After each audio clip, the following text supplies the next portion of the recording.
సంవత్సరం 2001.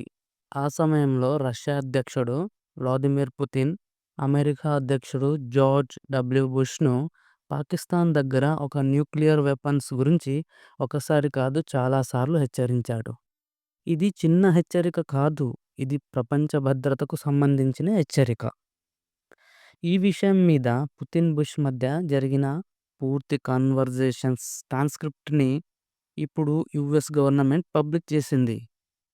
Russian perspective నుంచి చూస్తే వాళ్ళు అంటారు, ఇవి పర్మిషన్స్ లేకుండా బయటపెట్టిన లీక్డ్ డాక్యుమెంట్స్ అని. ఎందుకంటే రష్యా నుంచి డాక్యుమెంట్స్ రిలీజ్ చేయడానికి అప్రూవల్ తీసుకోలేదు. కానీ నిజమేంటంటే ఇవి ఆ సమయంలో జరిగిన పూర్తి ట్రాన్స్క్రిప్ట్. అప్పుడు జార్జ్ డబ్ల్యూ బుష్ అమెరికా 43వ అధ్యక్షుడు.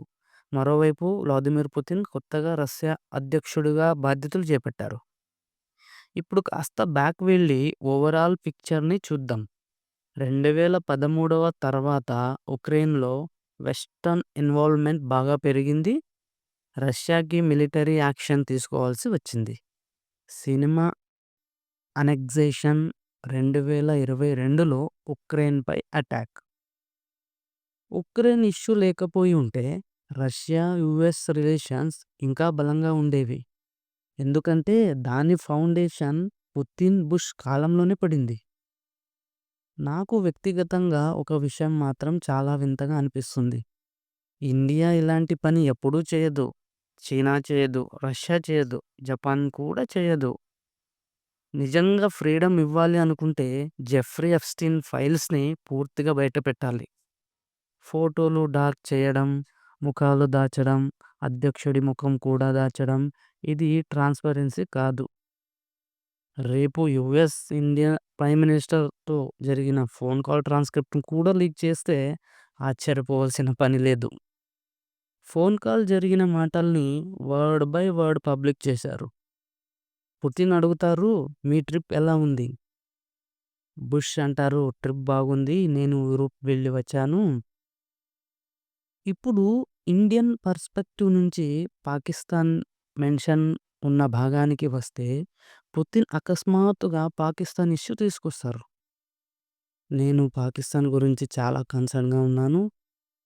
ఇది ఒక మిలిటరీ జంట. కానీ దీనికి న్యూక్లియర్ వెపన్స్ ఉన్నాయి. జంట అంటే ఆర్మీ చేతిలో పాలన. పాకిస్తాన్‌లో కాన్స్టిట్యూషన్ లేదు. డెమోక్రసీ లేదు. రూల్ ఆఫ్ లా లేదు. ఆర్మీకి ఏది నచ్చితే అది జరుగుతుంది." పుతిన్ 2001లోనే చెప్పారు, "ప్రపంచానికి భారీ విధ్వంసం తీసుకురాగల దేశం ఏదైనా ఉంటే అది పాకిస్తాన్." అయినా వెస్టర్న్ కంట్రీస్ పాకిస్తాన్‌ని క్రిటిసైజ్ చెయ్యవు. ఎందుకు? Afghanistan war, Osama bin Laden, Pakistan link ఇవన్నీ పుతిన్ అప్పుడే చెప్పారు. పుతిన్ ఇచ్చిన వార్నింగ్‌ని వార్ వెస్ట్ ఇగ్నోర్ చేసింది. ఈ డాక్యుమెంట్స్ అదే చూపిస్తున్నాయి. ఇండియా ఇదే విషయాలు రైజ్ చేసినప్పుడు యూఎస్ ప్రెసిడెంట్స్ ఎలా రియాక్ట్ అయ్యుంటారో ఒక్కసారి ఆలోచించండి. మీ అభిప్రాయం ఏమిటో కామెంట్ సెక్షన్‌లో తప్పకుండా చెప్పండి.